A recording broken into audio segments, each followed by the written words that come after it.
Welcome to Little Birdie TV. I'm your host Scoot, and it's time to talk US PGA golf. It's the second major of the year, and I'm joined by Mike Dogga Caridi and Nick Tedeschi. How are you guys? Dogga? Very well, mate. Very excited for the second major of the year. Nick Tedeschi, you haven't made an appearance up in New York. You're stuck back in Orange. Gee, gravity, it hits hard, doesn't it? Oh, it doesn't what? It hardly feels like a major. This might as well be the Byron Nelson, the way I'm feeling right now. It's I guess good to have a major here, but after a week in Augusta, very hard to get back to reality, isn't it, Scoot? It's a funny one. Oak Hill Country Club's 100 k's east of Buffalo. The Buffalo Bills supporters are something else. I'm tipping it'd be a fair little party there for the weekend. Bills Mafia. Getting out and about. So I imagine everything's a fair bit of a party. I imagine they've got their own version of the Indian Queen there, and they'll be living life to the best. Exactly. Dogga, over to you first. This course has just had a bit of a revamp, hasn't it? I think the last time they played a major here, it was 2013. Jason Duffner saluted, but sounds like they've renovated the course over the last few years.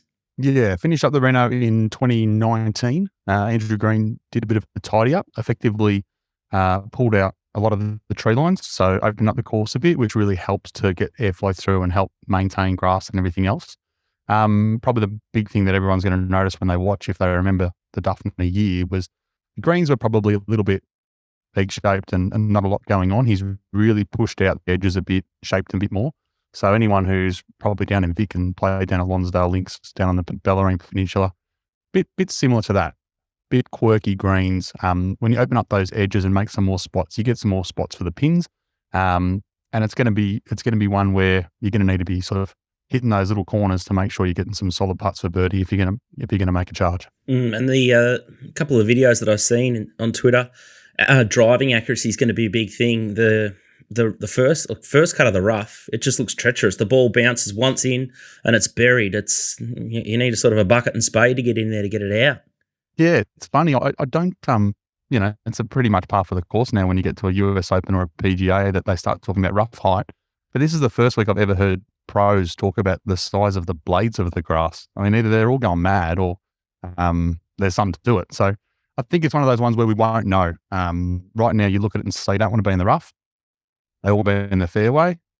Doesn't really help the bombers because they're normally the ones that are a bit loose. But then at the same time, the further you can get it down there, you're going to have shorter shots in. Maybe they'll be able to get on the green like Bryson did at Wingfoot. I think we can all make best guesses, but yeah, we won't know until probably Thursday afternoon US time. Looks as treacherous as Augusta, or maybe even more so. Toprope.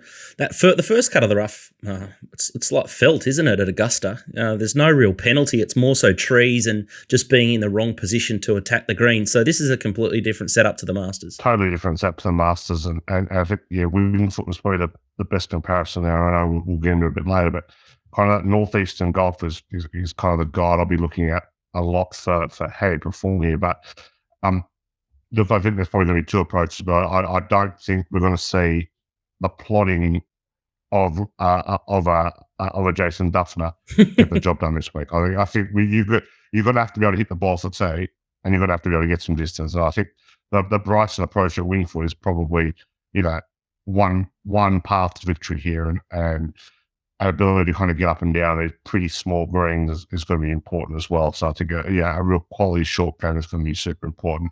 We'll get into other cases later on, but I do think you're going to want to be a long way down if you're going to be in that rough. You don't want to be a long way back hitting out that rough. What about the weather, Dogga? Is it even worse, or are they going to fine blue clear skies forecast up there? It's actually looking pretty good Thursday, Friday. It's going to be cold, so for their part of the time of the year.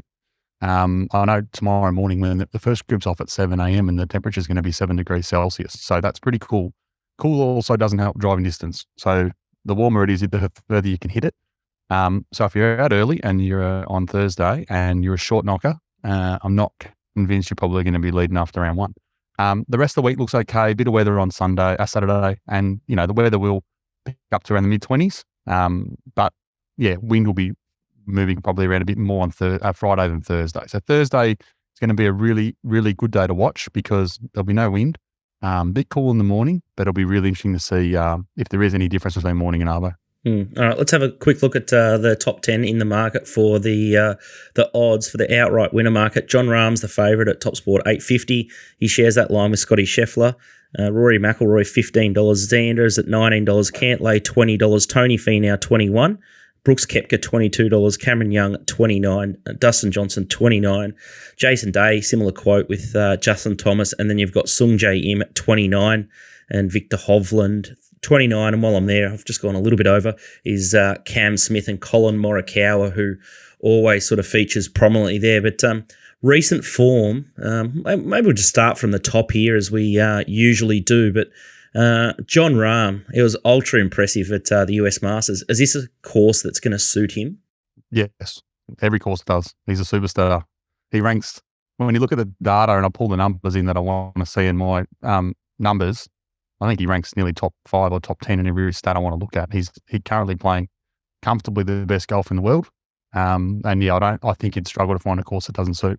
Toprope, any leaning on John Rahm? Oh, yeah, I totally agree. He's, I've got him in the top 16 in every stat that I like, the top 10 in everything other than one, other than his form around the green. Scrambling and ability to kind of, show a deft touch around the green is probably the only small concern, but it's a minor concern. Like when you look at the 3 top in betting, I know Rory's drifted pretty significantly this week. He's clear standout for mine. He hasn't played a bad tournament yet. Scotty Scheffler's the equal favourite. He was something to watch, I guess, tee to green. He was one of the best players at the US Masters and just couldn't drain a putt. How's his recent form been with the wand? Or is he in the abyss a bit at the moment? Yes, still hasn't come back since the Masters. I think he missed a lot of putts that he probably should have made. He looked pretty good a couple of weeks back. It might have been last week even in his tournament. He started out red hot. I think he was 4 under through the first 9, and then he just forgot how to putt for 5 holes and then came back late. He's probably one that's the biggest pot on him this week is he going to have a hot putter? If he does, he's going to be right there at the pointy end. I think no matter what, he probably finishes top 10, but if he doesn't make any putts, he just can't win. Top Yeah, and that's kind of historically the hardest stat to, or the hardest element of your game to predict week to week is how the flat stick will go. So yeah, totally agree with those. He leads the tour in strokes gained off the tee. He leads the tour in greens and red. Leads the tour in par 4 scoring. 3 absolute key stats here. But what he does with the flat stick, very hard to predict. You can't have them all. I side in Team Rahm over Team Scheffler, but absolutely wouldn't be surprised at all if Scheffler came out and won. He's all classed. Rory McIlroy's the next in market, and there was a heap of money for him at Augusta. He obviously went terrible there. He pulled out the week after. Just seems the weight of the world's on his shoulders at the moment, Rory, and he's completely out of sorts. And some commentary over the last couple of weeks. I think journalists asked him about success, and he's still, he's even saying that if he walked away now, he'd say that he's had a successful career. I couldn't find a guy that's speaking and acting less confident in the whole field. That's a big concern. Yeah, look, it is. You definitely look. We all know that golf's very mental game. You want to be right, otherwise you're not going to play well. Probably the one thing that I did like in the last 24 hours, he's had his press conference and they've tried to press him on a few live questions, and he's just batted them back and not answering him anymore. That to me is maybe back to business. Maybe he's just going to focus on playing golf instead of anything else, which would be great for him. Still won 4 times in the last 12 months. His form's been exceptional. The problem is, of his last 4 starts, he's missed 2 cuts. So he's going to be one that is going to be very, very interesting to watch this week. Toprope? Yeah, every major that goes by since 2014, the pressure just heaps on him. He doesn't strike me as a guy who handles pressure that well. You take out the kind of scenario, Oakville should suit him a treat. It's a long course. He leads the tour in driving distance. He's ground for tee, strong approach game, strong around the greens. But I'm severe under. He's also, he typically, he said last time at Augusta, is heavily backed. I've never met a guy who's let punters down more. He's been heavily backed before the off, but he's a big drifter this week. He's $10 out to $15, and blowing like the north wind here. So I'm not having it. Xander Schauffele was top 10 in the Masters, and he's been pretty close to around the mark in the Heritage and the Wells Fargo runner-up a couple of weeks ago. Just can't seem to close, and always sort of finds one better when the whips are cracking. He starts to look for a saucer of milk and laps it up. You boys are all horsemen. He's Tom Melbourne. He just never salutes. He just cannot close the door. And look, saying that he might go and win, but he's just one of those players that when you look at the numbers, he's going to be there. He's going to be in the mix. He stacks up so well in so many tournaments. He just fails to close the door. He won the biggest barrier try of all time at the Olympic Games. And as soon as there's a dollar on the line, he can't close. Absolute cat. I'm gonna lay him to your eyes bleed. Patrick Cantlay's someone who looked really good at the Masters. He plays slower than anyone probably slower than you, Toprope, which is saying something. I'd love to release some footage of you in some of the outskirts sort of golf courses in and around Augusta, but I think that'd be the end of our personal relationship, friendship, and any sort of association. He spends more time over the pill than you, and he's got so much head noise. But he looks like a player that's going to close one of these majors out shortly, though, doesn't he? He's probably the one that I probably historically would have put him in the Xander camp, the guy that doesn't really close when you want him to, can win some tournaments here and there, but not the ones when I've got money on him. But probably the one thing going in his favour at the moment, he's got a few stats that are on the uptick, and that's where you want to see. So stuff like he's off the tee, he's moving north, he's straight off the tee, which is going to be good for this major. Again, he's someone that all the stats look great. He was my pick for the Masters, and if he'd made a putt on Sunday, he would have given it a shake, but he didn't. So again, I think he's going to be right there, that top 10 player. It just depends on whether he can make some putts. Tony Finau, Toprope, he was good in Mexico. He's someone that seems to be always heavily backed in the majors. Very popular guy. How's he line up for a course like Oak Hill? Is he suited to this deck? I'd say he's reasonably suited. Yeah, obviously, probably line up off the tee. He's leading the tour in stroke gained approach and 40th in greens and red, 5th in par 4 scoring. Also got some very good form on Donald Ross designs. Won the 22 Rocket Mortgage, 8th in the 2018 BMW at a Runner Link. So hard to put much of a knock on him here, but his major history is anything but reliable. So has the game, but yeah, I'll say with the last two, we're dealing with full-on Cat and Xander, attempted reformed Cat in Cantlay, and possibly reformed Cat in Finau, but I'm still not going to give him a major tick. So course suits, but I couldn't take it at the price. One of the most relaxed golfers that I noticed in the week at Augusta was Brooks Koepka. He goes around there like he's playing around on Sunday with his mates. His speed of the game is incredible. He sort of fell to pieces, or his game just didn't hold up on that final round, and things just didn't go right for him. But wow, he one of the boys on tour, he started laying him at $55. I think he went again at $29, tripled down at $12, and I think he even laid him again at around the $2.75 or $3 quote. We weren't allowed to say Brooks Koepka's name for 2 rounds, and it was a giant sweat, all but the final day for one of the pro cricket trader / punters that we took on tour. This guy just his outlook and how relaxed he was. I'd be shit frightened to lay this guy at any time. I think he just rises to the occasion. I'm not sure if this golf course is going to suit him, but a 3-day sweat laying Brooks Koepka at $20, $50, whatever it was. I don't think that the guy that we took on tour will be doing it anytime soon. What do you think of Brooks Koepka at the moment? He's clearly been playing some good golf on Live Tour, and he obviously played well at the Masters. This is not a knock, but the fact was he did have the better side of the draw at the Masters, which doesn't hurt. But then again, so did Rory, and he did miss a cut. So he still had to play super golf to put himself in the position that he was, which is fantastic. I think the course fits for him. We know that he steps up in majors. It certainly would not shock to see him right up there. I won't be betting him. I just find it really hard to handicap these guys that are coming off a live tour just because there's just no lack of data and lack of information. And yeah, they're just running in different fields. So it's really hard to line them up. Cam Young had more looks than you at Cecil Street, Nick Tedeschi. We were on him. Well, I think we both backed him in the US Masters. And T to green, he was great and just couldn't get the job done. He had so many opportunities and squandered it badly. Is he someone that can find form here and get himself in the frame? He's had just as many results as me at Cecil Street as well, Skip. So still amazing.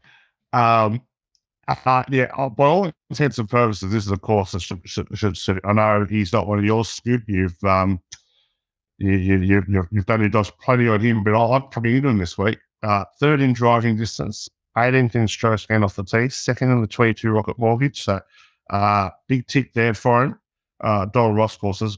Grew up, obviously, his dad was a course pro up in that area, up in New York. So well acquainted with these courses. I think he would have earmarked this as the one that he can absolutely win. So I'm coming into Cam Young this week, but I think he's a good price. I think the PGA traditionally is a major that people multiple major winners make have their first win here in the PGA Championship, and those who win will only win PGA Championship. Typically very open, typically requires a top 20, 25 player in the world, typically requires someone in their 20s, ticks a lot of profile boxes for me, so I'm taking Cam Young this week. I'm going to go out on a limb here and say that he's the next Xander. He's an absolute milk drinker from what I've experienced over the last couple of months. I don't think he's got the mental fortitude to do it. So the challenge is on Cam Young to sort of prove me wrong. So I can stop anything. So he could be in the frame. Let's talk about the live golfers quickly in Dustin Johnson and Cameron Smith, Dogga. You said, you mentioned about the data before. These guys are quality. They've won majors before. Out of the two golfers, who sets up best here? Cam, when we saw him at the Masters, just wasn't quite at his brilliant best. His short game just seemed to be nowhere near what it was back in England in the Open Championship last year. He's not quite there, in my opinion. And DJ, I guess he can sort of just be hot and cold and bob up anywhere. Yeah, you bang on. Look, at the end of the day, DJ won the live event on the weekend just gone, so he's clearly found some form, probably at the exact time that he wants to find it. Cam looks like he's been in a good paddock. Again, he's still one of the best golfers on planet Earth, but yeah, all the things that we kind of love about him probably lost a little bit of shine, and we don't see him every week. It's probably the most disappointing part about him not playing against the same guys every week. So his putting is obviously still one of his strengths. His driving's been his biggest issue. You can't keep it on the planet. So here, maybe with the distance, he's not super long. He might be in the rough. He's probably one that I'll steer away. DJ of the two would be my pick. Jason Day was good at Byron Nelson, Toprope, but his collapse in the second half of the Masters was, it was a car crash, wasn't it? He looked electric. He looked like he was going to contest for the first couple of rounds, and he dropped his bundle. I think it was on 15. He made a small sort of brain fade error, and he just completely unraveled. I guess confidence is a big thing. Can he reset and put himself in the frame here? Yeah, since February, he's kind of sneakily been one of the best players on tour across the board. So his win last week probably wasn't a super surprise. Surprise enough for me, I wasn't on, but he's obviously good enough to contend, but he's been around the traps for a long while. Hasn't won, in the big time for quite a while. Yeah, broken 5-year maiden last week. Very hard to get back to back, so I'm happy to take on Jason Day. Okay, let's have a quick look at first round leaders, and then we might get your best, your next, and then your roughies. But first round leader, this is your wheelhouse, Dogga. Uh-huh. Can you find us a couple of bets or a couple of roughies just to get the blood pumping for the first round? Yeah, that's it. It'll be the stock standard 5 picks. I have linked to 3 of those guys in the afternoon, purely because I feel like once the weather turns a bit and it warms up a little bit, it might be playing slightly easier than if it's super cold in the mornings. So effectively, the top picks can't lay. He's around $31. Scottish Scheffler, 19. Xander at 31s. And then Sungjae Im at 41s. And then probably for a bit of a blowout option, Denny McCarthy at about 100 to 1. So they're all the guys that are. Three of those are in the afternoon. Scheffler's in the morning, but he's clear talent, and McCarthy's in the morning, and he's a blowout chance. Toprope's any roughies that you've got your eye on there?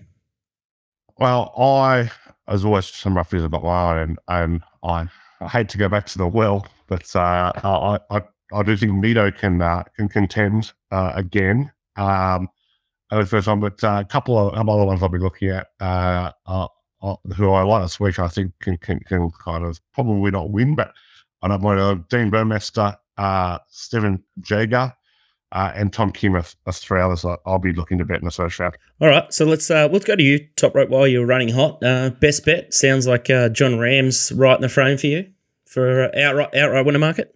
Well, there's three I'm backing under 30-1. I will be backing Cam Young, as mentioned earlier. I'm actually keen on Dustin Johnson this week as well. His American form line is something good. Home episode 148, 7, 13, 3, 2, 1, 2, 3, 24. So after that, I thought he was very impressive on the weekend. I think the live guys are possibly being undervalued this week, but yeah, John Rahm is clear top for me. Ticks every box for me. He's not even going to get a good tournament for him. He's going to be in the mix. I hate backing guys around that $10 quote, but Rahm for me is a clear standout for me. So Mito Pereira, Burmester, Jaeger, Mitchell, Davis, and then some other chances, Sung Jae Im, Siwoo Kim, and then big Gary Woodland. So you basically got a field each way, and then you've gone with pretty much three of the shorties in the market. So a lot of action, which is typical for you, Toprope, but Rambo will be your best way. You work quietly on Ram, and I really didn't get that great push for me pre-round. I must have been intoxicated for the first couple of days that we landed in America, because you were intoxicated for the first 7 days with America, then half the trip. Oh, I just missed the memo there. But quietly after about 2 rounds, he goes, "I'm still on Rahm here. This is all right for me." Dogga, your best bet, and who'll be your best way, and who are the roughies that you're going to follow? Yeah, it's very hard to argue with Toprope there. John Rahm clearly on top for me. He's playing the best golf of anyone on the planet Earth, and yeah, I just can't see him putting in a bad run. The two guys below that I'll kind of be having a look at as well. One's Tyrrell Hatton, he's around 40s, and then Tony Finau, the big tabernacle. He's the one who I don't mind having a good week this week as well. I think the breakthrough that he had last year's put him in the mix, and I promised myself this year that in every major I'll have something on Cam Young and something on Tony Finau. So those two I'll be holding close. For an absolute blowout, a guy that I don't mind for a top 20, and he's paying about $8 for top 20 and 20-1 for top 10, is Adam Svensson, Canadian. He's not setting the world on fire. His last 2 starts, 27th and 41st, but he stacks up really well on my numbers. And for a price like that, I'll happily have a little bit of investment on him as well. Wow, $401 at Top Sport. So maybe something for top 20 there for Adam Svensson. He sounds like a Swede, but he's definitely Canadian. So $401 there.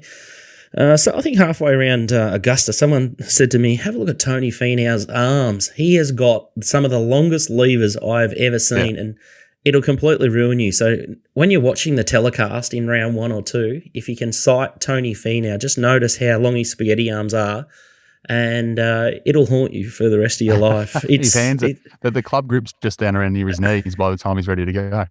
Yeah, once you realise and see it, you can't unsee it. You cannot unsee it. It cannot be unseen, but it's something that I had no idea until I actually saw it, and I'm just happy that Tiger Woods haunt us. Speaking of a little bit more about Augusta, we had the Punters Club last time, and I think he just bent us over every which way. It looked like he didn't want to make the cut at Augusta, and then it was courtesy of a Justin Thomas choke that he'd actually made it. God. And then I'm still thinking about that. And then the guy who never pulls out of a tournament, Tiger Woods, will limp around, decides to withdraw from the tournament. After we backed Taylor Moore in the head-to-head against him with $1.80 into about $1.30. I think it was six shots clear too. I'm absolutely livid, and obviously you can't have too many bets when there's been a rain around Augusta, because you can't take a phone onto the course. So there weren't any of the 3 balls. We just had a couple of matchups where we were just all in Taylor Moore to beat Tiger. He would have beat him by about 30 shots. unbelievable. The only highlight with Tiger was one of our mates over there going through the walkway between 7 and 8, and it's Tiger walking along, and everyone's trying to get Tiger's attention, and he goes, "Go get him, Dottie." Giving Dottie Pepper a shout out. She was as surprised as anyone. Oh dear. Anyway, I think we've got plenty of bets there on the table. So hopefully we've pushed the punters at home into something that they like, or something that want to lay, or find a couple of angles in the market where you can sort of take them on. So John Ram's clearly the top pick of those the shorties in the market. Scheffler may have the putting yips. If it turns on, he's definitely a winning chance. Rory, as Dogga said, he might be just getting onto golf only and leaving the politics aside. And then we've sort of gone through all the top bet chances there. But if you like Brooks Koepka, from what I've seen, he's just cool, calm and collected. So don't I think we're a little bit cool on him in the US Masters, but he's definitely a fighter and a competitor. And Dogga, you might be right with the Live guys. They were there. They're all around it, especially with Phil playing so well. They all sort of rose to the occasion for the US Masters. So it'd be interesting to see if they keep upping the ante and just trying to get across the line in one of these big majors. But I think we'll wrap it up and round it up there, and we'll see you guys all for the next major here, and it'll come around a little bit quicker. But big thanks from everybody at the Little Birdie team for your performance here today, Dogga, and our stalwart, Nick Tedeschi, Australia. Thanks, guys.